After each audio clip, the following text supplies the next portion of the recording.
can you see a relationship, and explain it, between surrogacy and the gender identity issue? So one that comes to the mind would be the money. It's an easy one. The huge amount of money in those two international market, because they are market, are sponsoring lobbies, and of course, to whom that those market profits, it's probably pharmaceutics. At least it is sure one suspect. Both have been made possible, surrogacy and gender identity issues, both have been made possible due to the progress in biotechnology that was not there before. So that's why it is so nowadays issue. This progress seems to have open possibilities that were not available before, not necessarily for the greater goods of women and children. I see surrogacy and gender identity issues as direct consequences of the transhumanism current of ideas. From there is one small step to claim the idea that the limitation of nature discriminates individuals, and it seems that women have to compensate for these limitations.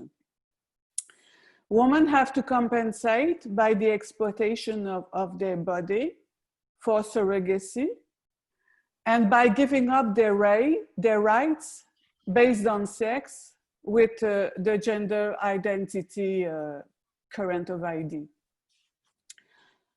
More and more women are witnessing the emergence of a new concept of human rights, such as the right to parent a genes-related child related by blood, or the right to identify as the other sex and gaining access to women's intimacy and protected space. It seems also that there is a right to compete and beat women in sport. Seems to be a right. So for me, the relationship seems to take roots in the extension of the concept of human rights. The appropriation of human rights to serve really individual interests, and both of them harms women and children. While adoption is the right for a child to get a parent, surrogacy is the opposite, which doesn't exist. While children waiting for adoption are left out because parents prefer to have blood-related children. They are now turning more and more towards surrogacy for their parenthood project. In an adoption process, intended parents are evaluated on their parenthood capacity. They have to go through psychological evaluations, therapists, social workers, but in a surrogacy process, the intended parents are evaluated on their financial capacity, even with altruistic surrogacy. In Canada, it costs around 80,000 Canadian dollars to get have access to that. And gender identity harms children who suffers from various mental health issues and are rushed into invasive treatments that will make permanent damage on their body. And once again, the pharmaceutical industry are ranking the profit. They will be medicalized all their life. Once they are engaged in the transition process, many will find themselves damaged and forced to continue because of the irreversible damage done to their body. So both of them have an impact on women's health in surrogacy and children's health in gender identity. Like the cross linkages between surrogacy and gender identity issues is again the split of the spirit and body, because same with the surrogacy and same with the transition and gender dysphoria, we can clearly see this dissociation, as we said, with body and spirit. But it's like right now, trans ideology and gender identity issues is not really popular in Ukraine, if to talk concerning Ukrainian situation. And I can say that we still can fight surrogacy on a sex-based level. Like I was quoting some articles, and I mean, you can hear that they are saying not like women, not people who can be pregnant, but they still saying women. So yeah, I guess yeah, and sorry, a little advertisement pause, but that's part of the reason why we started Feast, which is Eastern European gathering, because we kind of get in the Western agenda, but it takes some time to, you know, implement, or not implement, but just put the Western agenda into our Eastern European agenda. And usually when we get this agenda, we don't really rethinking it if it's really like fitting into our society. So yeah, that's why we started Feast, and we can discuss those questions in Feast in the end of August and form our own Eastern European agenda, and to focus on those issues, and where we're in the middle of the process where we can still fight some issues on the basis of sex, not the gender, because gender is not really implemented right now.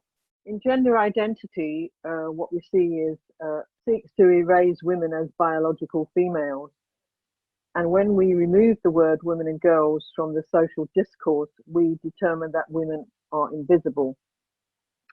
And claiming, it's an interesting situation sometimes where you have men claiming they're women and women claiming they're men. And in UK, for example, it's not unusual that the red top newspapers have banner headlines that say things like "man has given birth to baby," when in fact what we are actually seeing is a woman who has all the attributes of a biological woman having a child, but has determined that she is male or she's a man.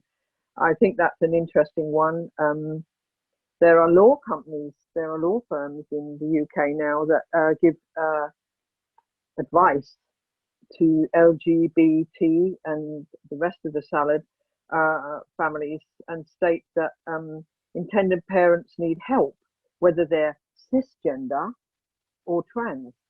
And so you can see how these words are now infiltrating into our daily lives that, you know, maybe a few years back we would not have heard. And obviously we wouldn't know these things unless we're using this particular law firm to assist people. They have a sister organization. NGA Law has a sister organization, and it's called Brilliant Beginnings. And they use the same emotive language as other agencies use, that it's an extraordinary gift to give to someone and a wonderful thing to do, but they never mention the word woman. Apparently, according to them, surrogacy is thriving. And we have a quote from one individual who's used their services, who says, as a single male who trans to female, I'm looking to start a family through transnational surrogacy. I was welcomed and supported in this endeavor. I wonder whether the surrogate in the transnational arena was aware that she was actually giving a baby to a former man who was single. And I think there's a whole raft of issues around those things to do with gender identity. And I think I'll leave it there, because I think a lot of it is yet to be seen as the years go on about exactly how this impacts surrogacy and the notion that women as the human female doesn't exist, but we can use her to provide us with a child because we need a family. I think that's a very, even more dangerous waters that we're heading for if that isn't stopped. A Mexican women researcher recently issued a study on Mexican surrogate mothers. She was writing in Spanish and decided to use the wording people carrying a baby for somebody else instead of an expression including the words women or mother. This was, as she puts it, to avoid essentializing the function of pregnancy. Here we are. It is another attempt to erase women. I wonder, are researchers and academics too responsive to this new ideology? That is really my question. It's one example, but I've got plenty of examples like that. It is clear that motherhood, the ability of women and only of women to bring human beings into the world is the holy grail. And moreover, the holy grail, if you remember, is a cup full of holy blood. It is the perfect representation of a womb. You can say, I am a woman. I decided to be a woman because being woman is a choice available to everyone. But this faculty is only for women.